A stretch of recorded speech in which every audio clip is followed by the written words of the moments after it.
பொதுவாக வந்து பெண்ணியம் சம்பந்தமாக ஏராளமான புத்தகங்கள் வந்திருக்கும். இந்த புத்தகத்துல வந்து ரொம்ப முக்கியமாக நாம் பார்ப்பது இந்த பெண்ணடிமைத்தனம் உருவான விஷயங்கள் குறித்து.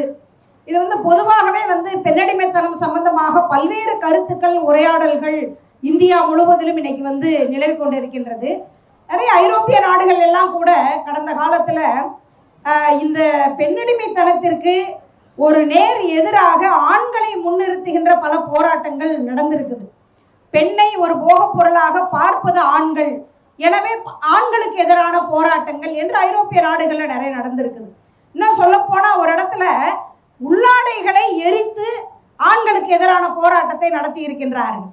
ஆனா உண்மையிலேயே இந்த பெண்ணடிமைத்தனத்திற்கு இதனுடைய ஆணி வேர் என்ன என்பதை மிக தெளிவாக ஒரு மார்க்சிய பார்வையில் இந்த நூல் வந்து தயாரிக்கப்பட்டிருக்கு அப்படிங்கிறத நான் பார்க்குறேன். இந்த பெண்ணடிமைத்தனத்தினுடைய தோற்றம், அதனுடைய வளர்ச்சி, அது வந்து அடுத்து வந்து பெண் விடுதலைக்கு எது முக்கியமான காரணம் என்ற ஒரு மிக தெளிவான ஒரு புத்தகமாக இந்த புத்தகத்தை வந்து நான் பார்க்குறேன்.